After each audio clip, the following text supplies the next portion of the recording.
Hi and welcome. I'm Lorelai of Namasturm Yoga. Thanks for practicing at home with me today, and welcome to Yin Yoga.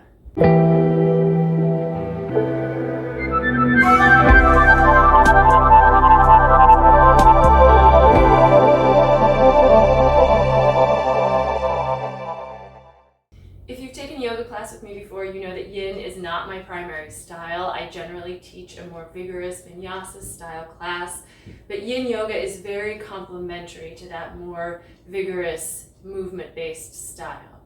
Let's get started. So we're going to start our Yin practice today just in an easy seated position. So bring your hands to your knees, let your spine lift, close your eyes, just let your head stack on top of your neck.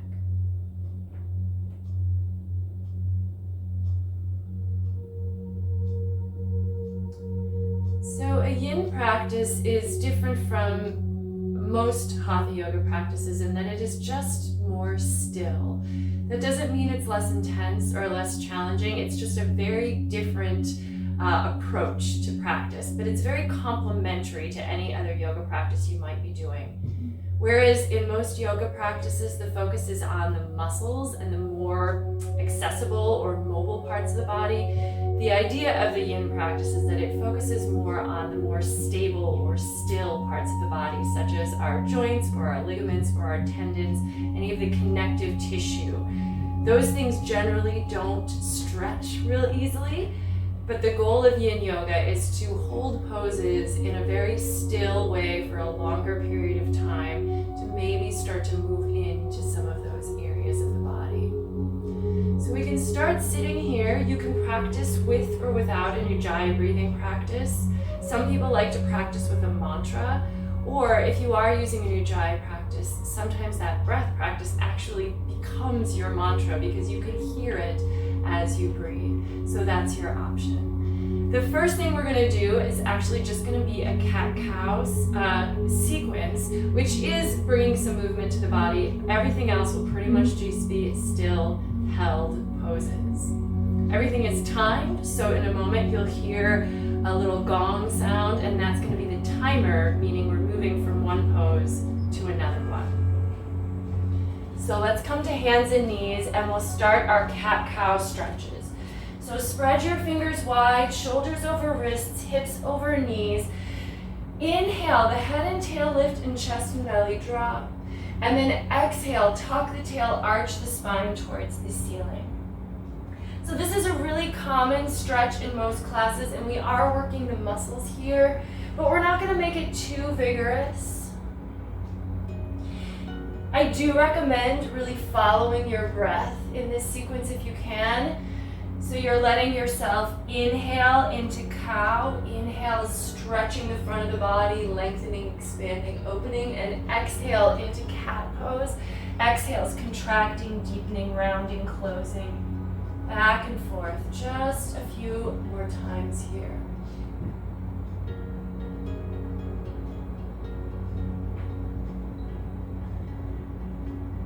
As we go through this practice, every bit is timed to some degree. We are going to hold poses for longer, so we want to sort of keep a consistency, especially if poses have two sides, so that we're holding each side the same amount of time.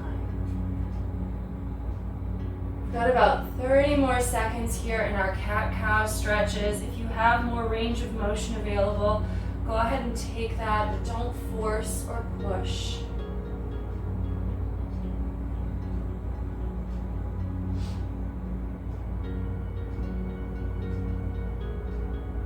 Keep breathing.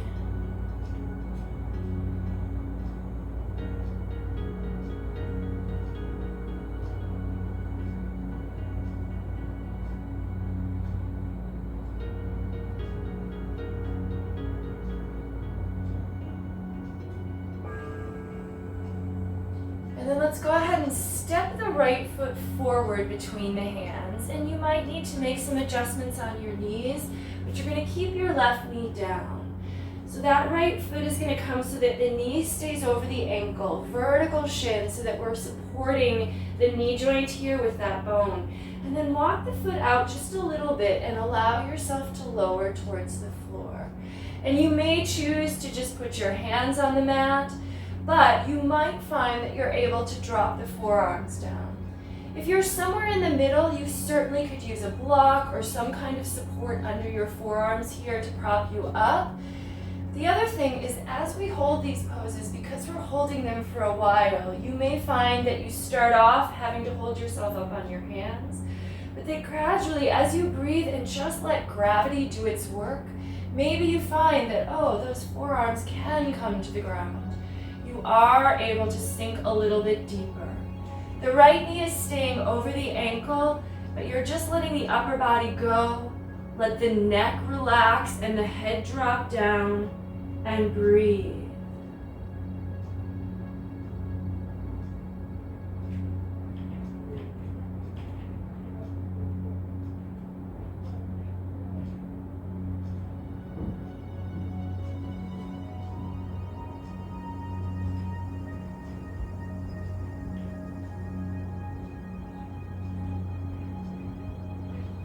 You should feel this pose starting to open up the right hip, but also perhaps the front of your left thigh or quad here.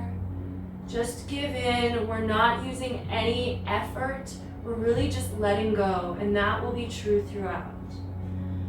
Breathe, relax, try to let go.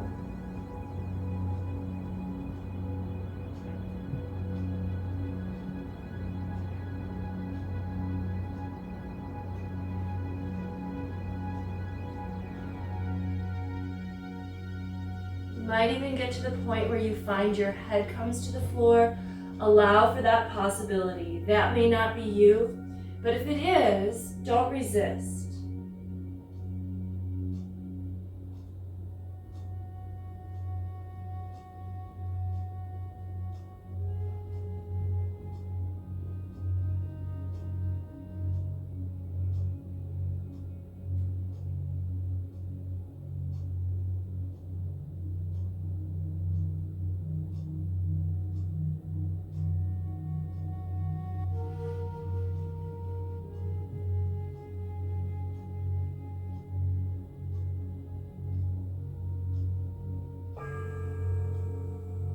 And we're going to switch to the other side. So bring your hands back to the floor to support you as you bring your right knee back and step the left foot forward.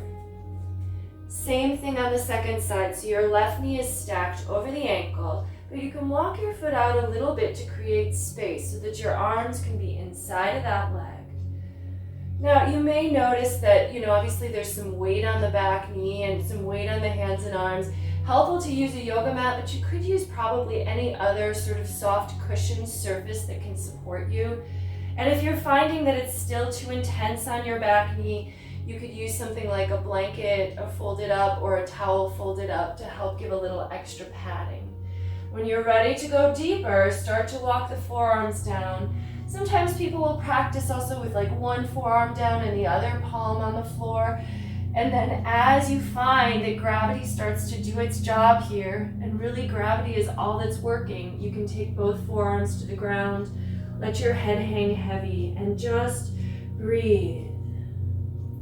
Helpful to stay tuned in to something, so your breath, a mantra, something to keep you focused so you don't get fidgety. Very easy, I should say, to get fidgety in poses when you're holding for so long. You might feel sensations coming up, but that can sometimes also bring up emotions and feelings of discomfort. Stay with it, do the best you can, keep breathing.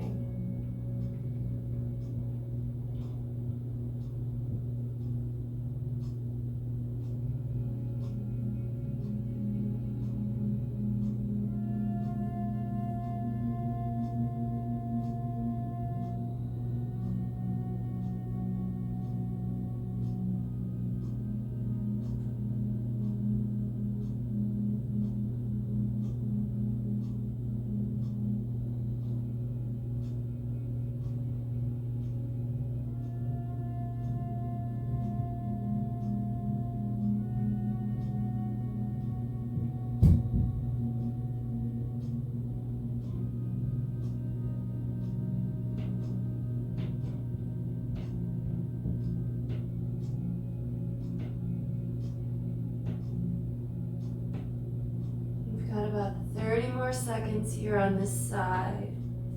Just give in here best you can.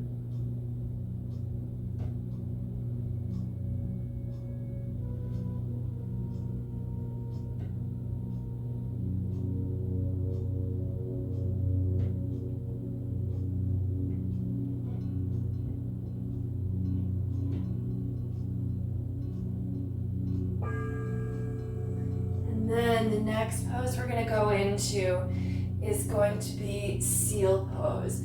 So we're going to take the left knee back to meet the right one, and then we're going to drop down to the ground, and then starting with just a sphinx, so elbows under shoulders, let yourself come on up, propping yourself up, heart forward. We're going to relax the chest though, so the arms are propping us up, but just let your chest kind of hang down and move forward. And then if you want to transition to seal pose, spread the fingers, press your palms, like root them down, and my hands are against the floor, yours might be against the mat, whatever you can find traction against, straighten up the arms.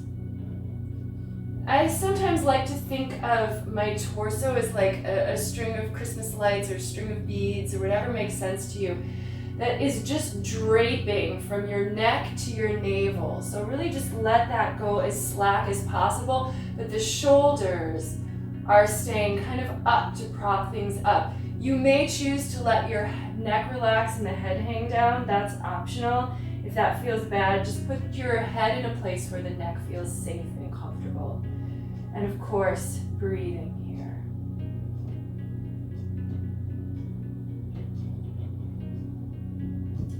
If there's anything that we're concentrating on trying to do, it's letting go. So here, it might be letting go of the glutes and the legs and just letting that low body soften here. Maybe letting the heart just melt forward and drop down towards the ground, even as you prop yourself up. If you want to go deeper, you can walk the hands further in, but we're not doing a lot of effort with the hands. We're just letting the arms extend and the hands are tractioning against the floor to keep some lift. If it becomes too much, you can always take the forearms back to the floor and just reduce the intensity level.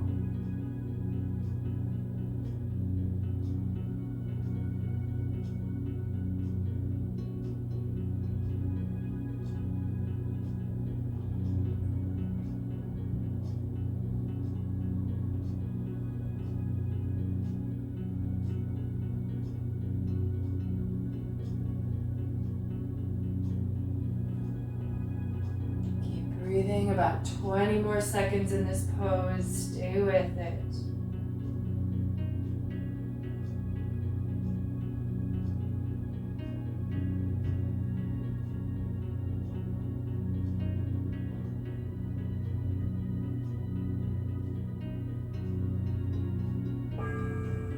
And then we're going to move to child's pose. So walk your hands in, place them on your mat. Lift your hips up off of the ground and then move your hips to your heels. This is just a short child's pose. Allow your arms to rest and your forehead to rest on the ground.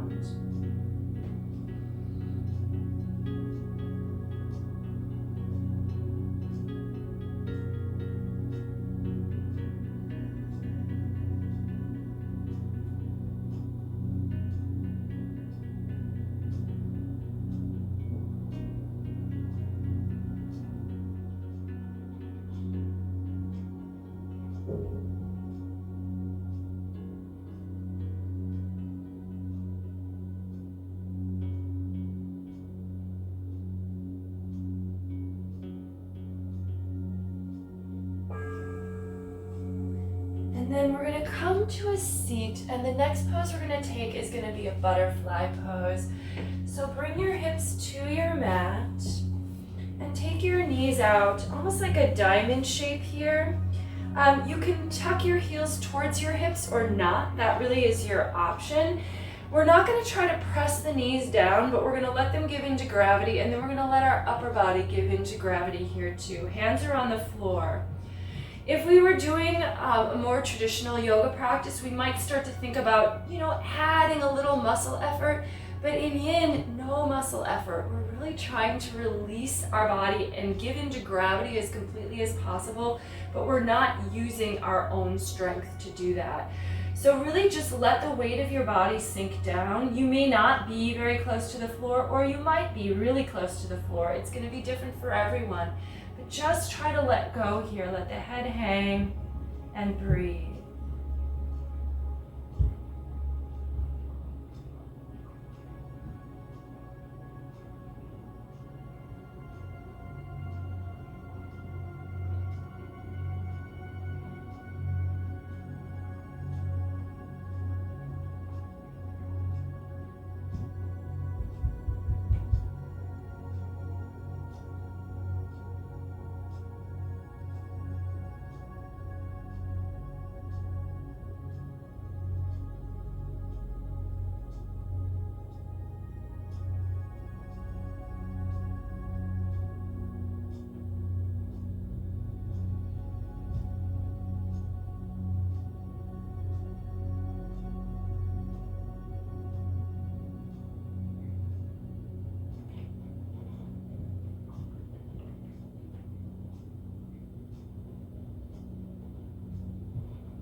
About 45 seconds left here in butterfly. This practice from the outside may seem very just boring. We're just holding poses with just as much stillness as we can, but you should be feeling some sensation. So for me, I feel this in my hip flexors, sort of the inner edge of my thighs. So you should see if you can just, allow whatever sensation is there to be there, and then try to breathe and let go and soften as you give in. Bit by bit, it's really the time that is allowing us to work here.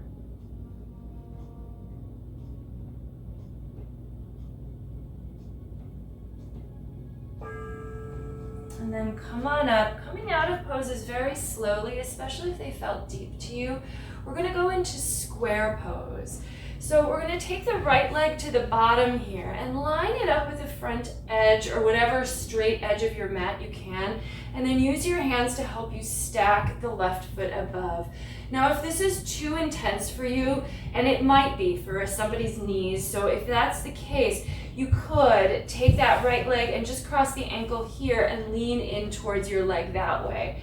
But if you're able to take this deeper square pose, your foot is over your knee is over your foot, and it might even just start being upright. Eventually, you're going to start to lean forward. Eventually, maybe your hands come in front and the shins are stacked. So in a traditional class, I would call this pose like a double pigeon, so you may have heard it called that as well. Here in Yin, we call it a square pose, and you really kind of want to think of your legs making a square so that you've got right angles basically in your knees, and then you're just letting yourself fold down as much as possible. And we will be here for probably another minute and a half or so, so this pose will evolve. Allow yourself to go with it. Breathe.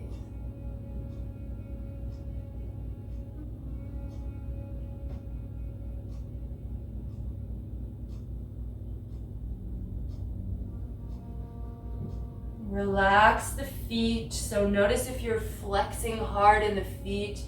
See if you can soften. Relax your neck. Relax your jaw. Let it go.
And then use your hands to build yourself back up again.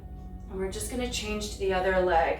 So this time the left shin will be on the bottom. And I'm trying to line up my shins with the edge of my mat, but whatever makes the most sense for you, whatever direction you wanna face. You're at home, so that's up to you, whatever's most comfortable. And then stack the shins across each other, and then just let yourself lean in. And I think it can be worth noticing if one side feels different from the other. That is often the case. If you find that one knee is giving you trouble on the second side and you need to make an adjustment, please do. But if it's just in the hips that you're feeling sensation, anywhere in that area, and that's where I'm feeling it, just breathe and go with it. The hands are here to keep you from going too deep too fast. So the hands are really resisting. They're not pulling you down or pushing you into anything at all. You're just letting yourself fold and breathe. I often find that each pose, you have that experience of like the peeling an onion experience that you talk about, where you sort of breathe through one layer of tension and then you move a little deeper and you're like, oh, okay, that's open now. And then you encounter another layer of tension. And it's because we spend so much time here that you can sometimes get through a few of those layers. It does become more intense. Just keep breathing and know that if it becomes too intense, your hands are there. They can push you back up out of it a little bit to relieve some of that if it just becomes too much. Give in as best you can, but make sure you can still breathe smoothly. If you find you're holding your breath, that's too much. Find a way to ease up. One more minute here.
Walk the hands in and come up slowly. We're gonna go to a half butterfly, which is what I would call in a regular yoga practice, Janu-Shirshasana. So let's take the right leg straight out and again, go to whatever direction makes sense to you. The sole of the left foot is gonna come to the inner thigh. You're gonna let your left knee drop out, and now instead of like flexing your right foot or engaging your right quad, you're just gonna let that leg be really easy and slack, and you're gonna fold yourself towards the leg. So if we were focusing on just stretching the muscle, engaging the oppositional muscles, which is what we do by flexing the foot or toning your quad, would be what we'd want to do, and then we could more actively target the muscles of the back of the leg. But here, because we're not specifically targeting the muscles, we're just gonna let everything relax as much as possible. If you find your right knee needs to be a little bent, that's okay, so it doesn't need to be straight, and we're not actively trying to straighten it either. Just let yourself fold, coming down. If your hands reach your foot, that's fine, but again, we don't want to strain for anything, and even if we were to get the foot, we wouldn't want to be pulling against the foot to let ourselves go deeper. So it's a very different focus, but it's a good juxtaposition or counter measure to what we normally do in our workouts and our practice where we're using a lot of effort. Here, we're going deep by just trying to let go. Gravity does all the work for us.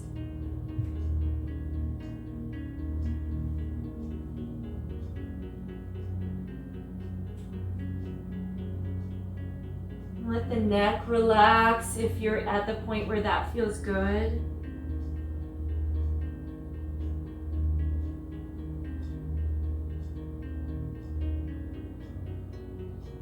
just to note, you will still feel the muscle stretch. It's not that we can avoid that. We're just not targeting it specifically in the same way we might be in other circumstances.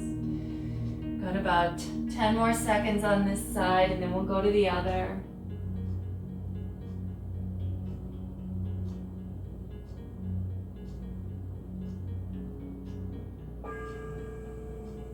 Come on up slowly. And then same thing, other side. So again, a smooth, even, still transition. Take your left leg out. Sole of the right foot comes in. That right knee drops open like that. The butterfly wing. Relax your left leg. The foot's just gonna probably kind of lean to the side. That knee might have a bend in it. It's all good. You can slightly angle your torso towards the leg and then just let the hands support you wherever you are. So if all you have is a slight lean forward, that's fine. And very often what happens is that's where you start, but as you sort of just start to let yourself give in, and because we are here for a period of time, you might find that that changes. Watch, be aware, pay attention. I sometimes feel like I'm just very slowly falling towards my leg.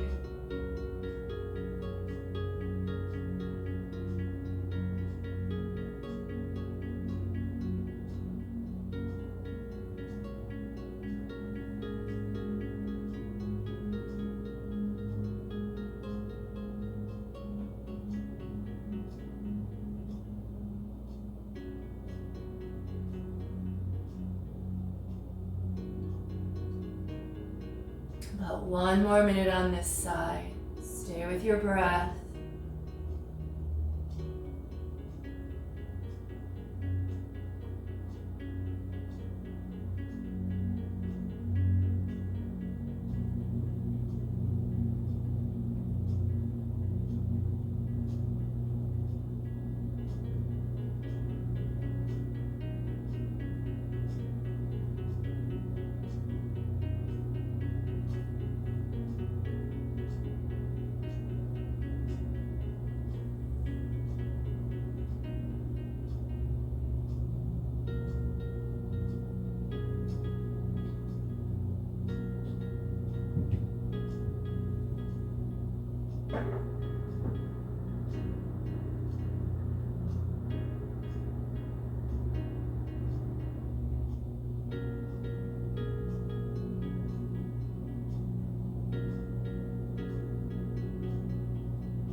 And then walk the hands, come in, come on up. Let's go to saddle pose. Now, this one can be challenging for knees. Do the best you can. But the goal is to basically sit between your feet. So you're gonna bring your knees forward and then set your feet a little wide here. And then the knees can come together, and the idea is to try to sit down between your feet. Now, if you cannot get your hips to the floor between your feet, which is actually pretty common, you could sit up on a block or a book or something like that. You could sit on your feet, but sometimes that can be hard on your feet after a period of time. But this is saddle, so do what you can here. We're opening our hips in a slightly different direction. So here we actually are externally rotating the thigh and the hip socket. So you can think of it that way. Now, if you are here and you want to go a little deeper, you can start to walk yourself back, back, back, back. And there are some levels that we can stop at. So it might just be your hands holding you up back here. And you can do this even if you're sitting up on a block or a book of some sort. Some of you might be able to bring your forearms to the ground. And then if it feels good, you can let your head lean back with the forearms on the ground. Some people enjoy this and letting the chest round forward. Finally, if your hips are flat on the floor and you're able to, you can walk your hands in and come all the way to the floor. The knees kind of point towards the front of the mat. Tuck your tailbone underneath you a little bit. And then again, it's just a matter of giving in. Just giving up the weight of your body to the ground. You can close your eyes and breathe. If it becomes too intense, bring your hands back in to take some weight. Gravity will do its work, and if gravity is more than your body can take, we don't want to be experiencing pain do need to learn a little to distinguish the difference between pain and just general sensation. So of course, pain is a sensation, but it is not the only sensation. So if you're feeling discomfort, if you're feeling intensity, if it's not pain, you probably can just breathe through it. But if you recognize that it is pain, it is your body saying no, you need to ease up. Don't hurt yourself. Breathe. We've got about 20 more seconds here.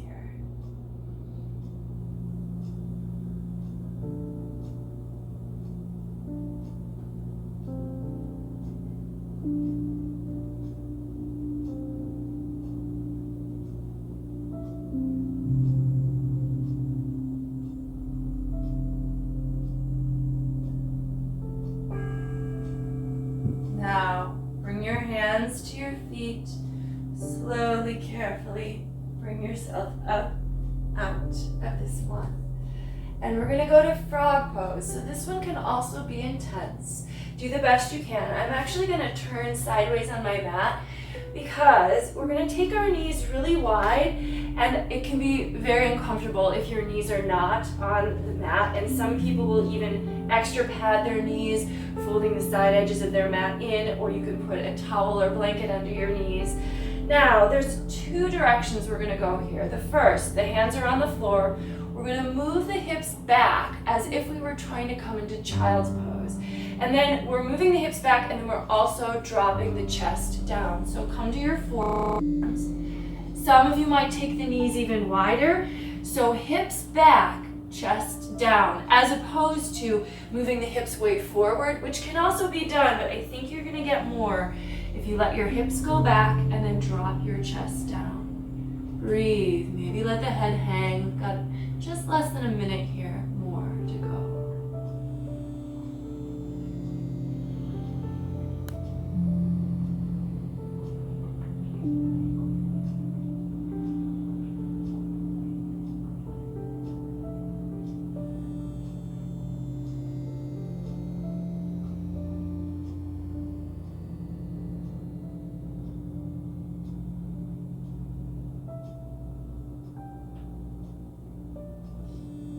I personally find this one to be pretty intense, so I'm not making this one as long, but if you want to stay longer in this pose, if you feel like you're really getting somewhere with it and you want to spend an extra minute, by all means, this is your practice, so make it what you want. And then again, use your hands to come up carefully. And we're going to come to Swan. Now, I'm going to turn back to face the front of my mat. Swan is basically the same as what we would call pigeon stretch in a regular class. So we're going to bring the right leg forward with the knee towards the right side of the mat and the foot towards the left side of the mat. So you're creating a diagonal, and you're going to walk the left leg back. So you're extending that left leg behind you completely. Now, we don't want the knee directly in front of us. It's actually a little over to the right side, and the right hip is not completely on the floor. If you want to move your shin further forward, you will get a deeper stretch. So again, maybe like we were doing in our square pose, have the shin level with the front of the mat, up to you. So Swan in and of itself is upright, and we would just stay upright. You can prop yourself up. But then if you want to go down into sleeping Swan, that would be when you would take your hands or forearms to the floor and start to let yourself sink down. Avoid rolling all the way to your right hip, which would pull your left thigh up off the floor. So see if you can keep yourself here, and if you cannot, if your hip just naturally rolls to the ground, you can put a block or a book or something underneath it to keep it down. If this is hard on your right knee, you can come to your back. I'm just going to demonstrate this really quick. Take your right ankle across your thigh and do this on the back instead, reaching your hands behind your thighs and just letting that shin move closer in towards your chest. But if your knee is okay, just allow yourself to fold here over the shin. And then stillness. So we've got about 2 more minutes in this pose. So really see if you can breathe and have that sense of inner stillness. So although the pose might be subtly, very subtly deepening moment by moment, there is still a sense of quiet stillness as you give into it.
Breathe, about 30 seconds left.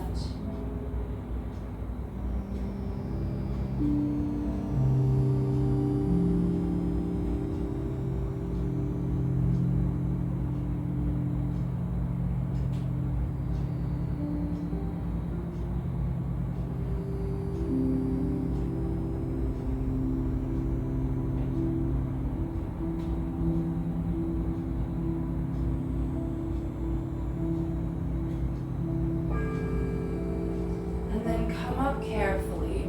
We're actually going to rock all the way to the right hip. Move the right shin a little further forward, lining it up with the front edge of the mat. And then we're going to take the left knee straight out from the hip here.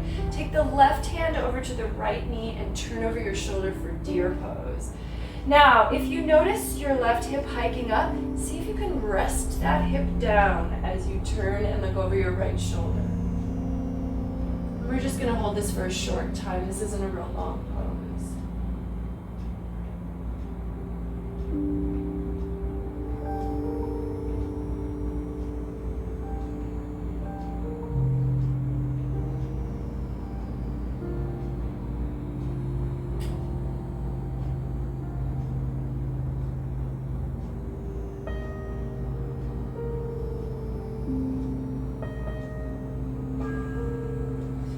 Unwind, and let's move to the other leg for our swan.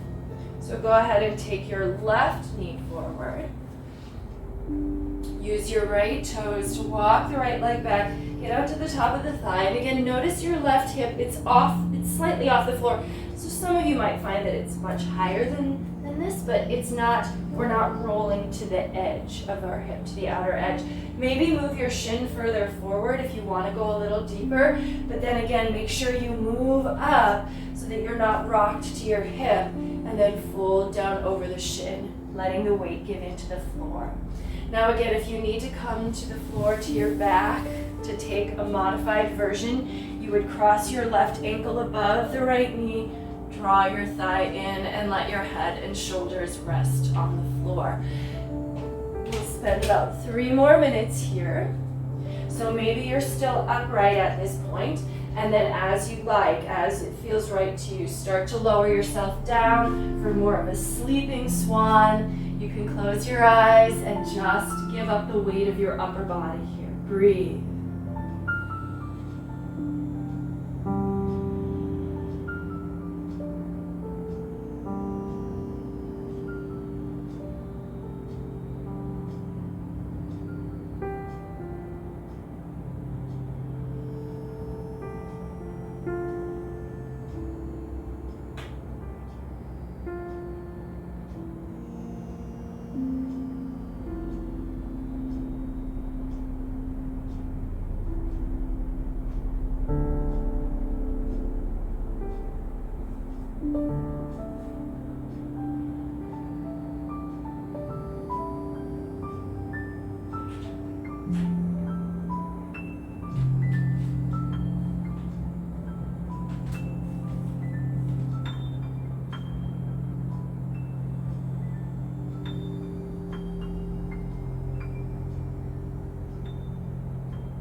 Stay with it about 20 more seconds.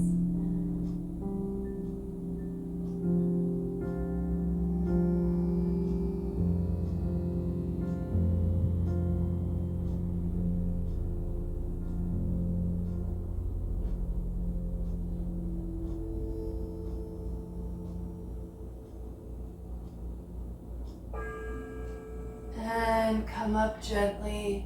And we are going to now rock to that left hip. Move the left shin a little further forward. And then pull the right leg in so that the knee is straight out from the hip. And then you kind of got a right angle in both knees. Take your right hand to your left knee. Turn over your left shoulder. And then see if you can relax your right hip downward toward the ground. And breathe here.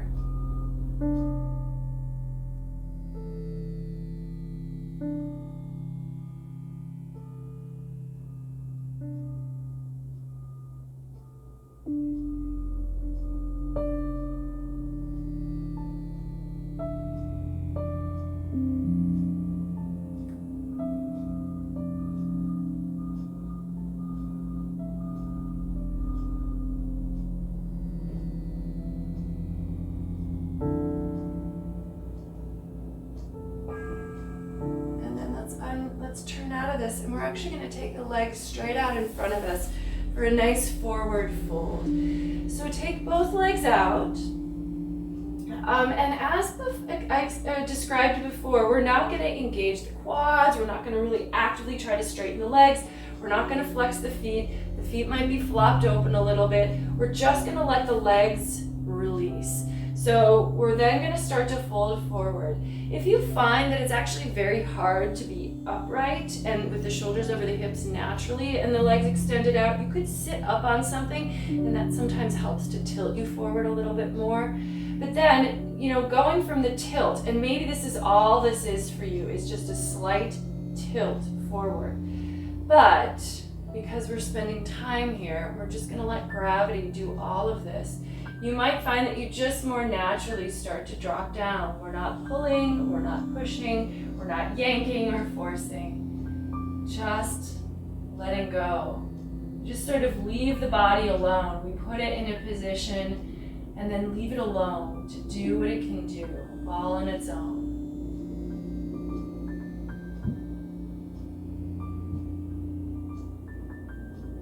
If you get to the point where it would feel most comfortable to relax your neck, you can let the head hang. But if you're way up here, it might actually feel less comfortable to do that, so you can keep your neck in line with the spine. But just allow your body to do what it does. Again, I'll notice little things like my left leg opens more than my right leg. And that's really just natural. We're not going to try to correct or fix that right now.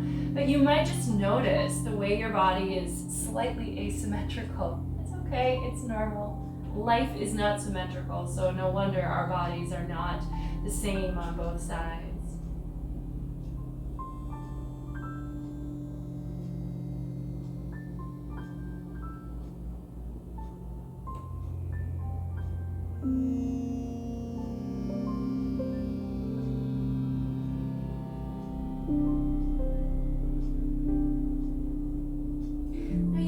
To the point at some place in this fold where you actually can rest your head on your legs or something like that, feel free to do that. We just don't want to push towards that.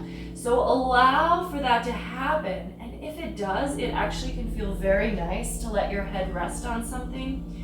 So that said, if you wanted to put like a little cushion or a block or something right here in front of you so your head could rest even before it gets to your legs, that would also be an option, just to really let the weight of the head give in to something completely.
easily, and we're going to come to the floor. So the next pose we're going to do is snail pose, and this is going to be available to varying degrees for different individuals. So we'll start by taking the legs up, and if this is your pose, you could just stay here, that would be fine. I'm actually going to slide further to the end of my mat because the rest of us are going to try to take the legs up and overhead. So to do this, you'll need to press down with your hands, lift your hips up, and then move the feet behind you.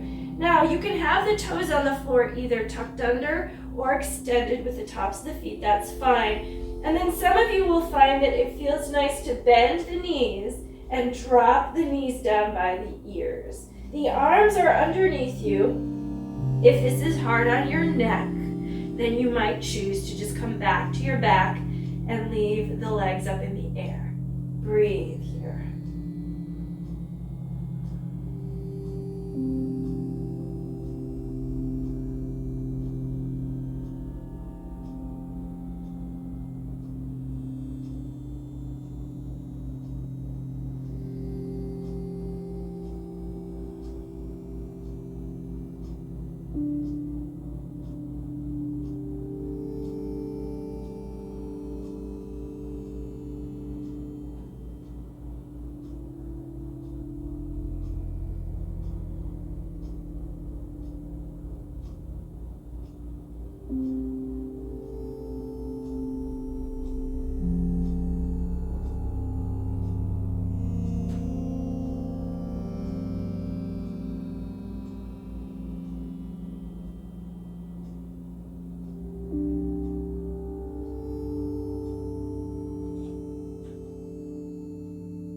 And then slowly roll down to your back. Take the knees into the chest, head and shoulders on the ground. And we're going to take a simple supine or laying on the back twist. Take the arms out. You can take them like all the way out, or you can bend the elbows and drop the knees to the right. Turn your head back to the left and just give in here and breathe.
As we start to move towards the end of our practice, getting closer to the floor, closer to the idea of Savasana, just let the weight of your body go completely. You might want to close your eyes, but keep your focus. So see if you can stay present, noticing sensations in the body as you spend time here. Got about 30 more seconds on this side.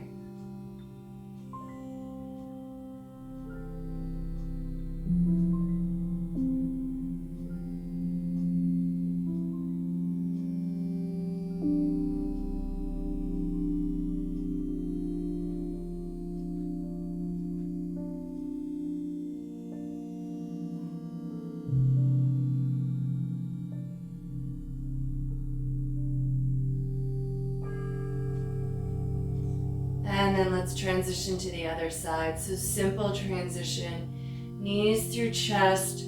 Drop them over to the left and turn your head back away to the right.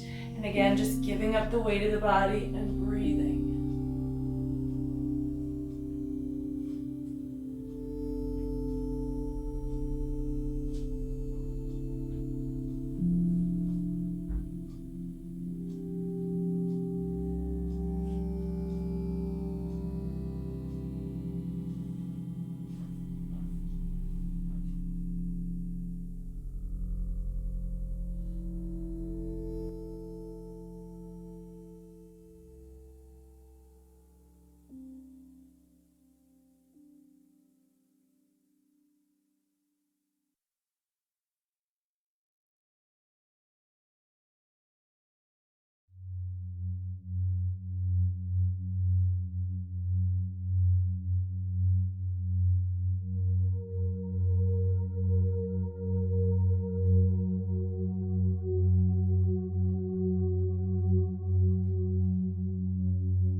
And then bringing the knees back through the center.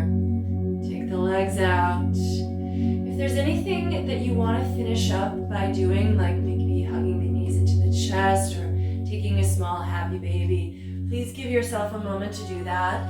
But then take your legs out, and we will spend some minutes here at the end in Savasana.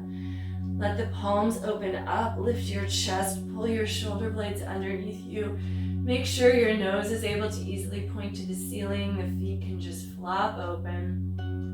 Close your eyes. Relax your breath. And enjoy a few minutes in stillness. So although we've been in stillness through much of this practice, Shavasana is not only a lack of effort, but it should also provide a lack of intensity.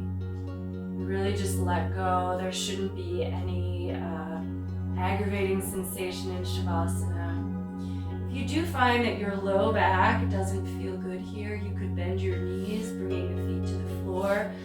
Let the feet go a little wide and let the knees lean against each other, and sometimes that's a little more restorative for the low back. So although Yin practice isn't exactly the same as a restorative practice, it does have restorative qualities to it. So as you just let the weight of the body give into the floor here, breathe. Notice how you feel. Notice each part of your body as it touches the ground or your mat. Notice your breath. And see if, although you're really not doing much of anything, you can remain mindful for these last few minutes.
really gently start to move your fingers and toes, just wiggling them a little bit at a time.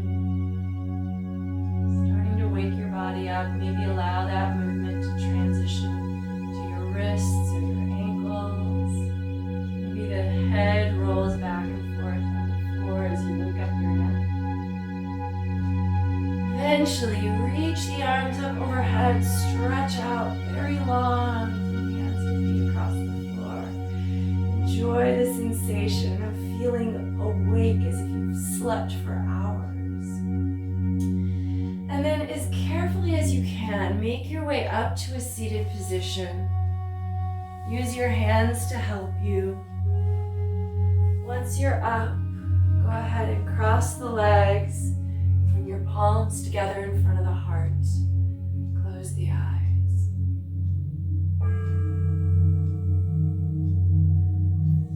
And we'll close today's Yin home practice with a simple bow forward. The light in me recognizes and honors the light in you wherever you are. Thank you so much for joining me for practice today. Namaste.